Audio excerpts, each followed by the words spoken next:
I'm Dr. Ted Wolgamott. I have a doctorate in clinical psychology, and I'm certified at the highest levels in 3 areas of addiction work: alcohol and drugs, gambling, and sexual addiction. I'm also certified as a master's addiction specialist. I've been in the field of working with addicts for almost 30 years. And I'm happy to make this presentation today and hope that I can extend to you a lot of the knowledge that I've gained over the years. Today I'm going to be speaking to you about recovery from addiction. If you'll remember in the last presentation I made a very strong point of every addict needs to get into a recovery program, and B, that recovery program involves 2 entities.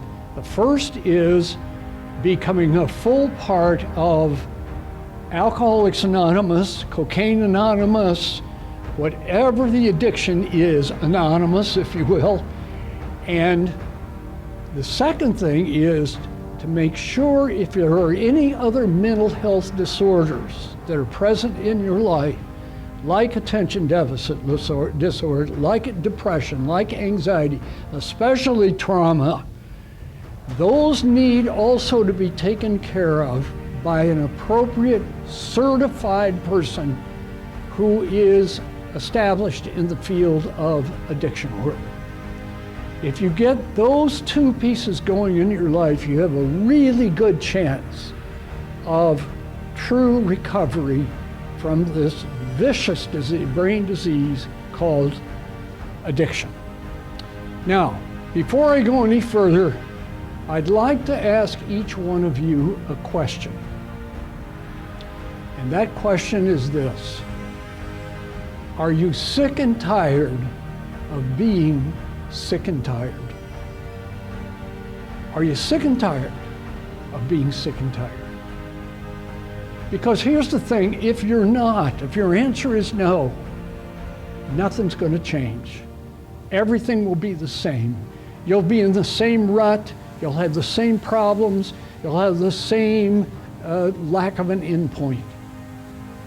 But if your answer is yes, a whole new way of living awaits you and is possible for you.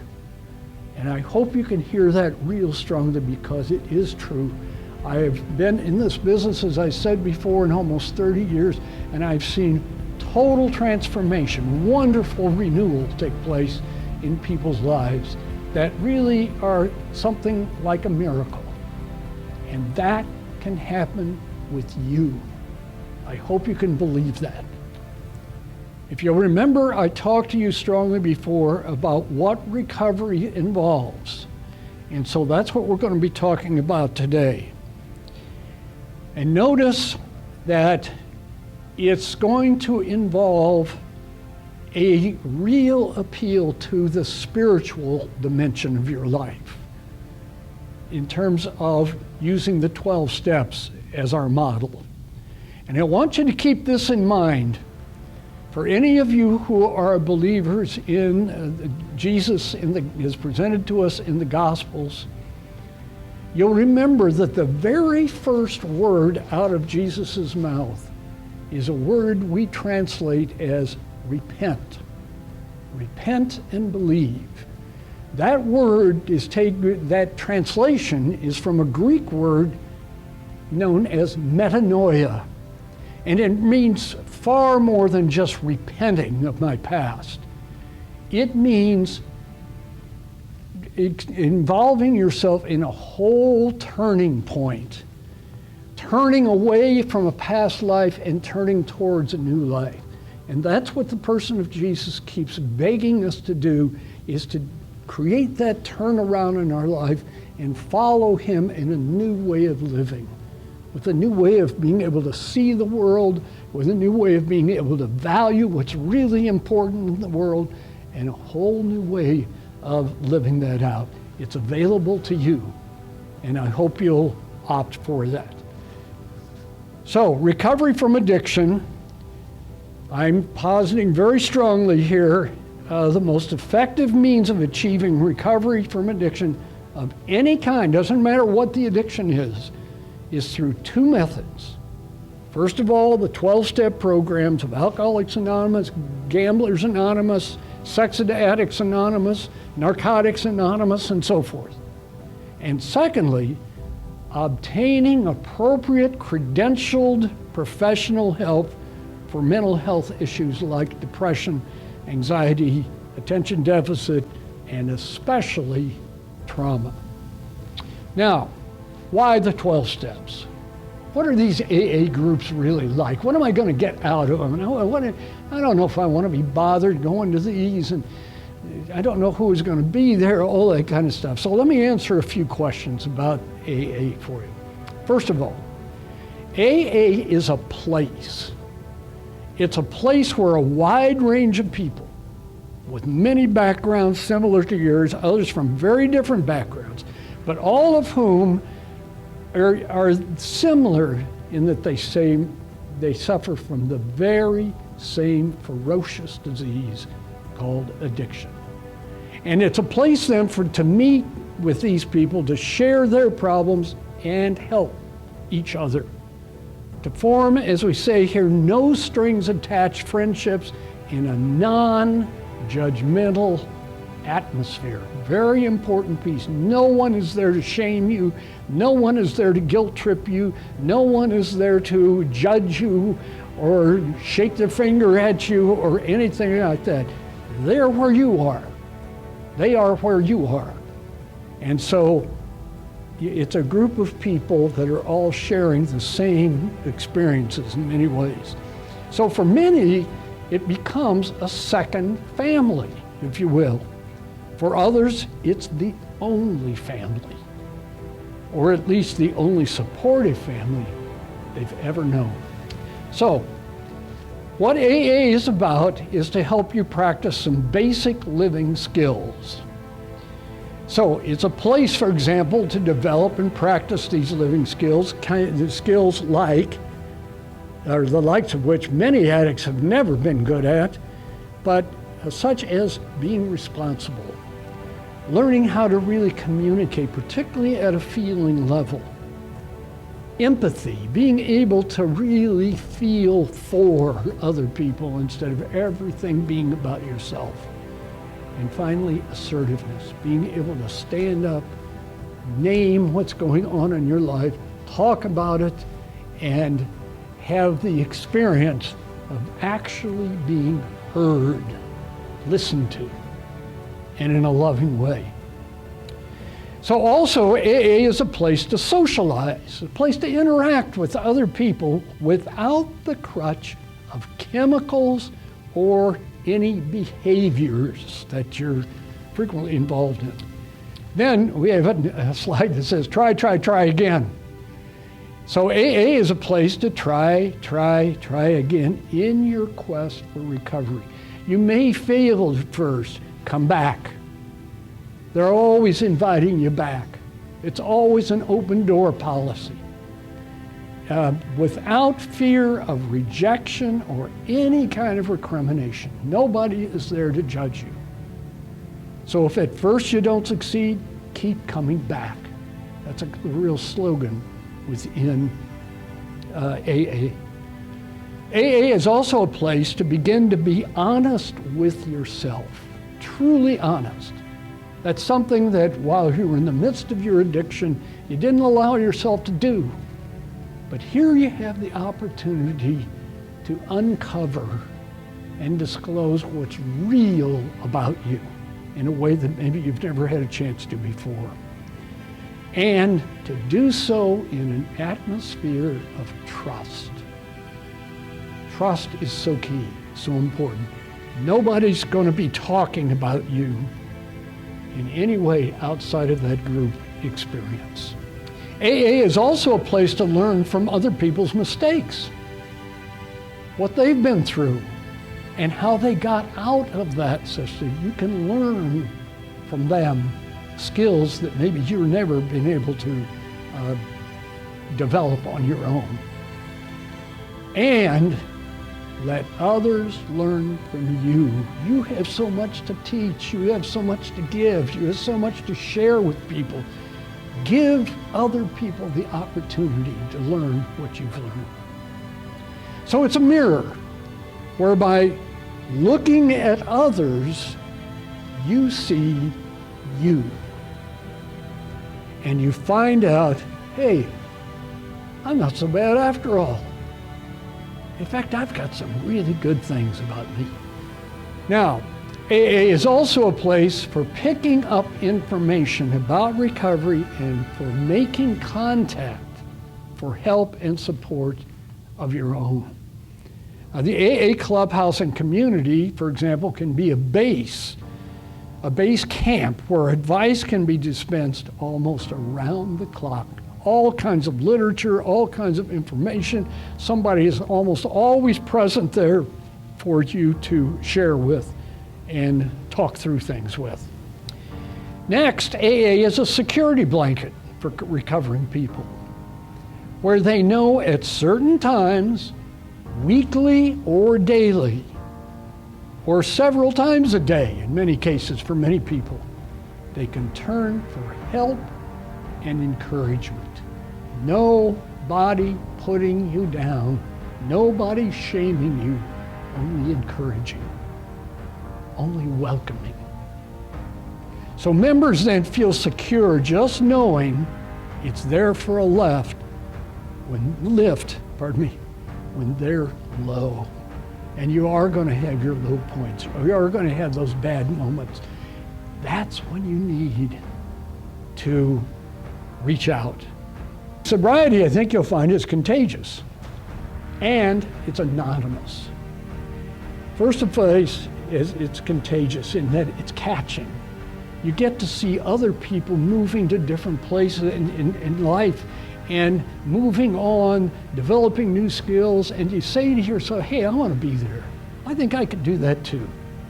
In that sense, it's contagious. AA is also a place where you can be as anonymous as you wish. Please hear me on that. Anonymous. No one is ever listed without his or her okay. Names are kept absolutely confidential. There's no registration forms to fill out. You go by first names only. Very important piece. Now, the issue of a sponsor. This is critically important for success in AA. Critically important. Now, what are sponsors? Every recovering addict needs a sponsor. And by a sponsor, we mean someone you choose within the group, someone who's a veteran of the program, someone who you can call when a crisis comes in your life, and they will come, someone who you can count on to offer valuable advice, especially at difficult times. And you can have more than one sponsor. You can have two, you can have three. And if a sponsor you choose isn't working for you, you can fire that sponsor, get someone else.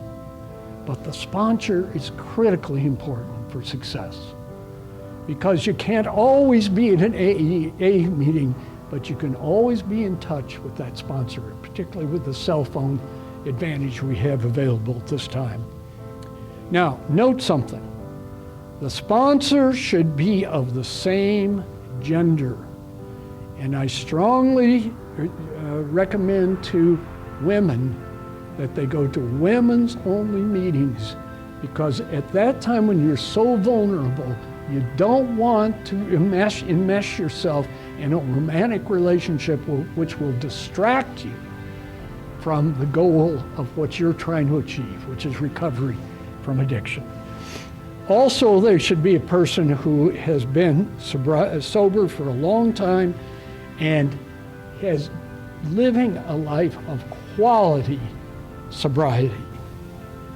Finally, AA is a profoundly spiritual program. It addresses the entire person, not just the body, not just the mind, but the soul, the whole person. And that's something I want to emphasize is significantly important, as I think you'll find the more you move on in your embrace of this program. So here I want to switch the focus from the AA meetings themselves to what AA is essentially all about, namely 12 steps. And what you'll find in those 12 steps, this is a program founded by a man named Bill Wilson back in the 1930s. It's been the most powerful self-help group ever known in the history of the world. Millions of people are going to these meetings throughout the world every single day, every single hour.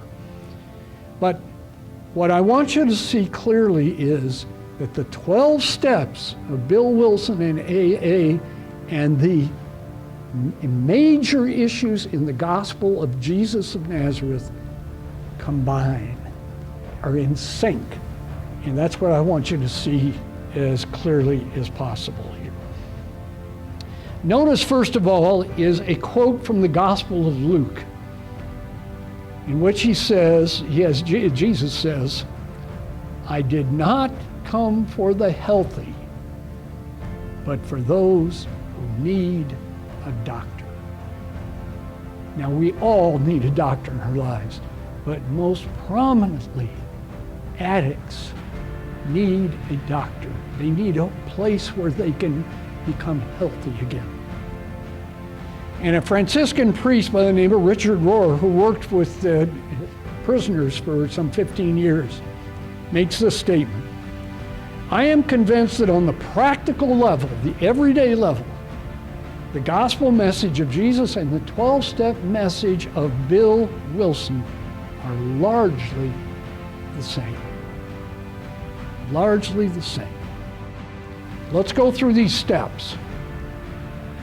Step 1, we admitted we were powerless over alcohol, over drugs, over gambling, over sex, over whatever the addiction is, or a mixture of those, and that our lives had become unmanageable in the process.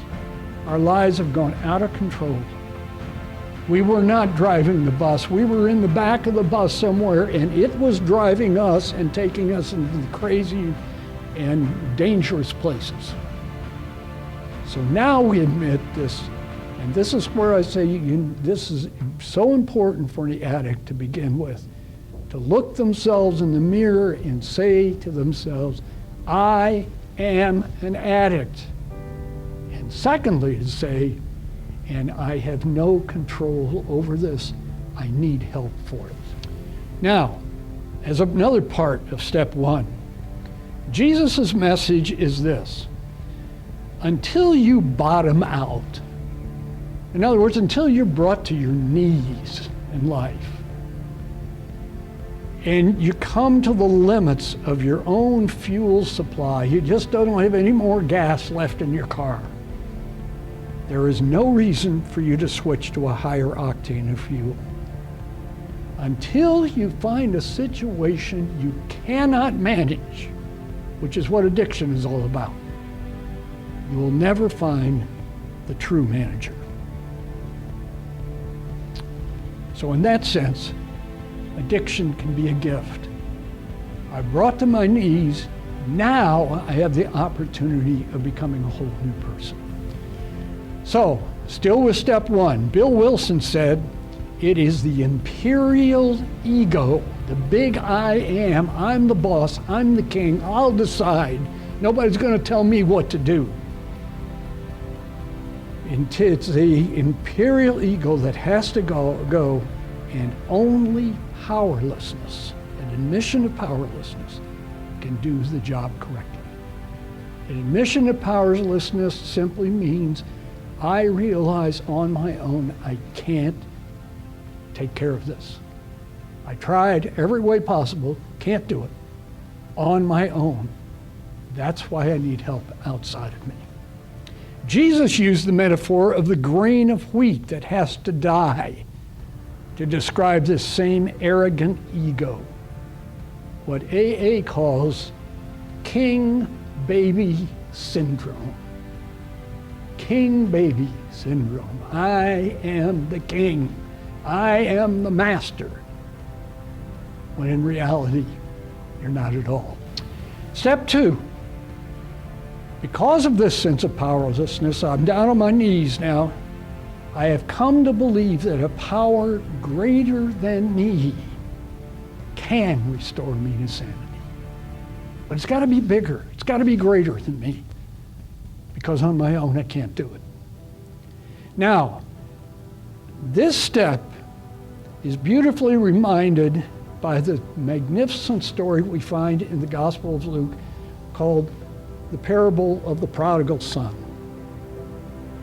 And if you'll remember that story, this is where there's 2 sons in the story, but the one comes to the father and says, I want all the money coming to me in your will. Now that was a terrible insult, particularly to a Jewish father, because you didn't get that sort of thing from the father until the father died.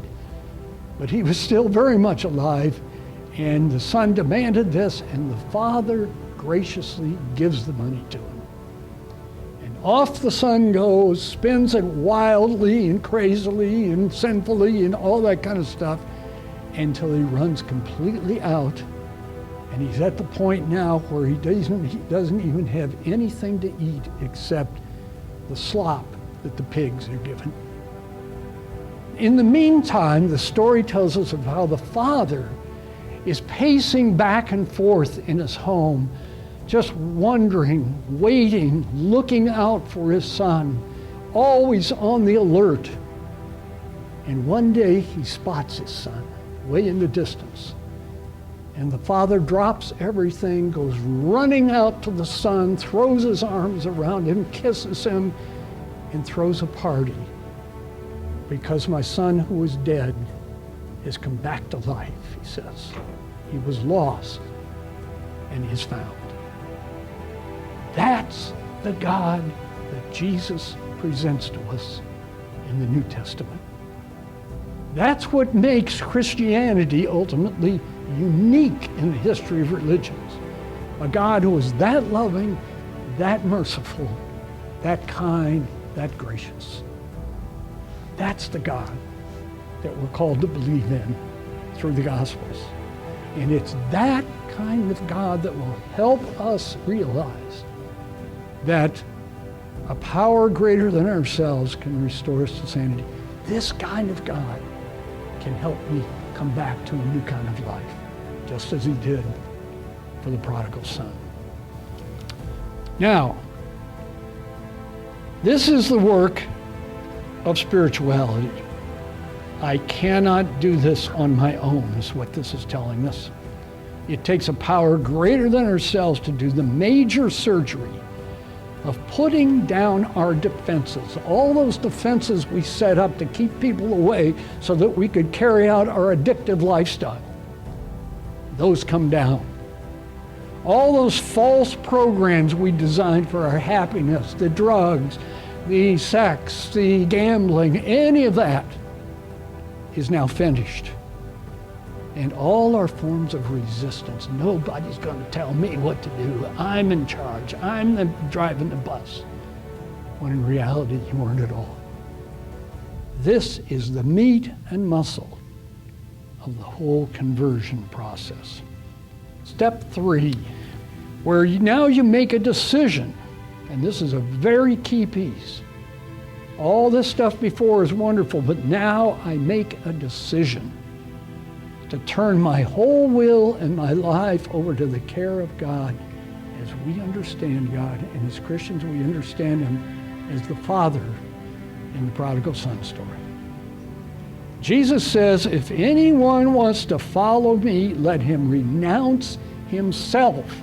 What he means by that is to renounce that part of himself that is getting in the way, that part of himself that refuses to stop the behavior, that part of himself that is destroying him.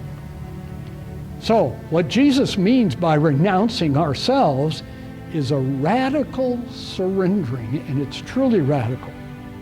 of our will to another, capital A, whom we trust more than ourselves. This kind of surrender will always feel like dying, and there is a dying process involved here. I'm dying to an old self. I'm dying to an old way of being. I'm dying to old habits, all other destructive things. I'm dying to all that. And yet it is the necessary path to true freedom, to liberation. Now, granted, this does not happen easily, and it's certainly not done on a Wednesday afternoon, and it is usually done only when demanded by a spouse, by a parent, or by an employer. I remember one of the most effective interventions I ever did, and I did many an intervention, was one in which the employer was part of the group that was intervening upon this particular person. And when it came his turn, the employer's turn to speak to him, he simply said, "Do you want your job?" And the guy said, "Yeah, I want the job." He said, "Then do what this group is asking you to do, or otherwise forget it." The intervention was a success. Now, all of us, let's admit it, all of us, every single one of us want to engineer our lives without being told how to by others. None of us likes that. But this is particularly true of addicts. And it's so important for the addict to finally admit, on my own, I can't do it. I've got to allow others into this sacred place and help change me. Now, step 4 is I've now reached the point where, okay, now I want this program, now I've got some work to do. And the work is I've got to make a searching moral inventory of myself. I got to look down deep into my heart, into my soul, and name the demons there. Name the issues that kept driving the bus and getting in the way. And at the same time, start the process of forgiving myself. Now, we have this wonderful quote from the Gospel of Matthew here, in which Jesus is saying, "Why do you observe the splinter in your brother's eye and never notice the plank in your own?" Because we want to correct everybody else around us, not this guy. "How dare you say to your sister, 'Let me take the splinter out of your eye,' when all the time there's a log in your own? Take the log out of your eye first, and then you will see clearly enough to take the splinter out of your brother or sister's eye." The truth will set you free, is what Jesus says in the Gospel of John. And that's what you're seeking in recovery. You're seeking the truth about you, the truth about what's really going to be healthy in your life, and the truth about the reality of God and where that fits into your life. But first, it'll make you miserable because it's hard work. There's a necessary sadness and humiliation that comes from seeing your own failure, really looking at your own failures. That's difficult for any of us to do. Step 4 is about seeing that log in your eye first so you can stop 3 things, 3 very important things it names here. Accusing people, blaming people, and judging people. Now, we all do that to a certain extent, but those are primary issues for addicts. Accusing, blaming, judging. In fact, in most treatment centers, they'll use this as an example of that. Whenever you point the finger at someone else, you got 3 others looking right back at you. Accusing, blaming, judging. Those have to be attacked. And that's what AA will help you do. Now, step 4. Step 4 is about putting an end to what the gospel calls blindness, and what AA calls denial. Now, if you read the Gospels of Jesus Christ, all four of the Gospels will have major stories about Jesus curing a person born blind. The greatest of those, in my opinion, is the one in chapter 9 of the Gospel of John, the man born blind. And what it does, those stories, is show all the stages where the person goes from complete unbelief, step by step by step by step, to full belief and being able to see now in a whole new way. And that's what we call the conversion experience, that whole turnaround that Jesus called us all to, and that Greek word metanoia. Turn around, go off in a whole new direction, and go from being blind and being in denial to seeing in a whole different way than you ever were able to before. So now we get to step 5. Here's where I name all the demons. I admit to God, to ourselves, and to another human being the exact, not just kind of, sort of, almost, the exact nature of our wrongs. The Epistle of James says, so confess your sins to one another, pray for one another, and this will cure you. Now what happens in step 5 is you go to another person of your choice and you name all of this to that person so that you're not sliding by in any way. And it's called accountability. Accountability is essential to the process of recovery from addiction. Absolutely essential. It's done in AA through, first of all, peer confession. That's when you're in the group. You name to the group what's precisely going wrong in your life as exactly as you can. Then there's a sponsor where you're also naming your means of emphasizing the importance of forgiveness and accountability. But there's also in step 5 another human being that you have to look right in the eye and name all the issues that are real for you that you need healing from. Also, in step 5, personal responsibility is made central by highlighting our need for being truthful about, quote, the exact, notice that word, the exact nature of our wrongs. Not just sort of, almost exact. No sliding by. So the gospel and AA both share the conviction that, very important piece here, nothing new happens in our lives without apology and forgiveness. Nothing new will happen without apology and forgiveness. Step 6. Now we're entirely ready to have God remove all these defects of character. Now notice that it doesn't call them sins. Defects of character. Things that can be changed. Things can be fixed if I really want to. As Paul says in Romans, the only thing that counts is not what humans want or try to do, but the mercy of God. The mercy of God, always there ready to forgive, just like the Father in the prodigal son story. Now in step 6 also, we recognize that we have to work to see our many resistances, our excuses, our blockages, but then we have to fully acknowledge that God alone can do this removing.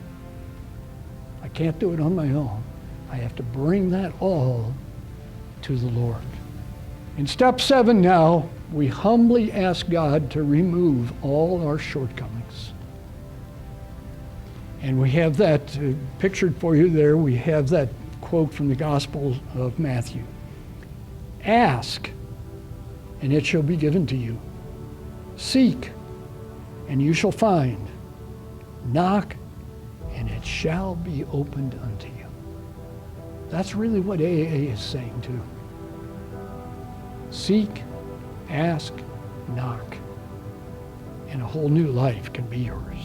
Now, we are always in the position of being a beggar, a petitioner, a radical dependent before God. So we have to learn to let God do two things: reveal our faults to us, and second, allow God to remove those faults from His side and in His way. So in step 8 now, I make a list of all the persons we have harmed and have become willing to make amends to them all. The quote from Matthew is so pertinent here. Therefore, if you're offering your gift at the altar and there remember that your brother has something against you, leave your gift in front of the altar. First go and be reconciled to your brother and sister. Then come and offer your gift. We have to recall, addicts, very important. We have to recall, admit, and grieve over how we have hurt others. Now, not to the point that I'm just destroying myself and whiplashing myself and all that sort of thing, but we need to name all this. We have to remember how much it hurts to hurt. We have to remember our immaturity, our selfishness, and our cruel victimization of other people that maybe wasn't intended, but happened, particularly family members that get caught up in this whirlwind of addiction. They are hurt terribly. We need to go to them. We need to seek forgiveness. Now, step 8 also involves what Ephesians calls rebooting yourself. We have to switch the focus from what others have done to me. That's what we all like to focus on. All those terrible things that other people have done to me. And we have to move from there to what I have done to others. Then I have to become willing to make amends. This process then makes room within me, room for the development of a whole new mind, a whole new way of thinking, a whole new way of seeing, a Christ mind, using Christ eyes. Step 9 then is where I make direct amends to such people wherever possible, except when to do so would injure them. In other words, I don't want to overdo it. I don't want to make them feel like it was somehow all their fault or anything like that. Luke's quote here is, Father, I have sinned against heaven and against you. I no longer deserve to be called your son. Treat me as one of your paid servants. Those are the words out of the mouth of the son when the father rushes out to embrace him. And listen to the amends he makes. I no longer deserve to be called your son. He admits it. That's what we need to do. This is the very heart, step 9 is the very heart of the 12 steps, where I'm making amends, but doing it in a way that doesn't further wound others. Because truth is not just about what happened, but possibly about what any other person has a right to know and can handle responsibly. Now we get to step 10. And here's where we continue to take personal inventory, and when we were wrong, promptly admitted it. This assumes that we're continuing in that process of recovery, that we're continuing going to meetings, that we're continuing to work with our sponsor, and at the same time, we're developing a life in the Spirit. And so as a consequence of that, we continue to take personal inventory, checking in on ourselves, having our sponsor check in with us when we're wrong, promptly admitting it. In step 11, we seek now through prayer and meditation. Very important piece in the 12-step process. Prayer and meditation to improve our conscious contact with God. We may say, yeah, I believe in God. I want to make that more conscious. I want to make that more real. I want to make that more really visible in my life and vital in my life. And praying only for knowledge of God's will for us and the power to carry that out. the power to carry that out. Paul's letter to Ephesians, you must put aside your old self. That's what we're talking about. Putting aside that whole self that got you into all that trouble and which has been corrupted by following illusory desires. Desires that look so good, but in fact will take us down. Your mind must be renewed by a spiritual revolution. A spiritual revolution. Now, since there was if you look to that picture there to the left, is a quote from the gospel. But when you pray, go to your inner room, close the door, and pray to your Father in secret. Now, why in secret? Because too often people want to pray in front of everybody and get all kinds of accolades and recognition for it. What Jesus models in the Gospel of Luke especially is quiet time alone with Jesus in prayer. And this is another example of that. Now, since there was no such thing as an inner room in a Jewish one-room house, it's clear he was talking about the inner self. Going way deep down into yourself and finding that this is where God dwells, way down deep inside us. Step 12, having had a spiritual awakening, and notice those words, because that's what this is all about, a spiritual awakening, a whole new way of seeing life and experiencing life. As a result of these steps, we tried to carry this message to alcoholics, sex addicts, gamblers, etc., and to practice these principles in all our affairs. We must serve others. It is not an option. In Matthew's gospel, Jesus' last command is go out to the world and proclaim the gospel of creation. We are to praise the good news to the least of the brothers and sisters. Now, a final message from AA. Watch your thoughts. They become words. So your whole thinking pattern, you want to start changing that because your thoughts become words. Watch your words, how you talk to people, because they become actions. Watch your actions, what you do, because they become habits. Watch your habits, because they become character, who you are, how you're seen by other people, and what you are before the Lord. And finally, watch your character. It becomes your destiny. It becomes who you are. Now, AA is famous for these wisdom slogans that people are taught in the program and that can be used by any person in the program at any time of the day to help remind them of their conviction of what they're about in terms of conversion process and so forth. And here are just a few of them. Let go and let God. In other words, don't try to do everything yourself. Be open to the reality of God working through you in your life. One day at a time, 1 hour at a time. It's the whole idea of it takes time. Be patient with yourself.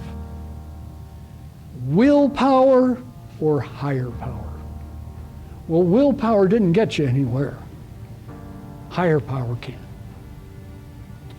You can't think yourself into a new way of living. You have to live yourself into a new way of thinking, a new way of being. HALT, H-A-L-T. Don't get too hungry, too angry, too lonely, too tired. Why? Those are when we're most vulnerable. Those are when we are at our weakest points. Those are when the temptation is going to be greater to use, to act out. HALT.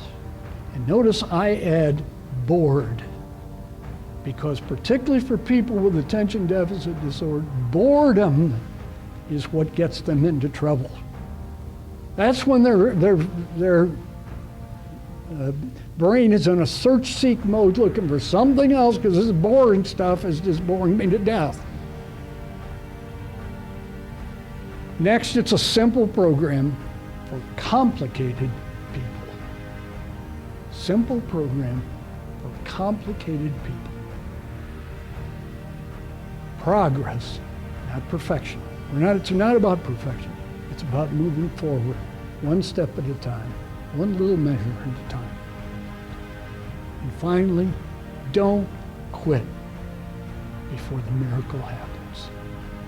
And miracles do happen in this program.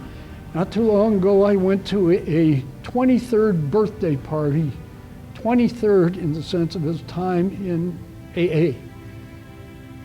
And all evening when I was with him, he kept talking about the miracle that had happened, and how it changed his life. So I want to say to each of you, and as genuinely as I possibly can, don't quit before the miracle happens. Allow it to happen. It can create a whole new you.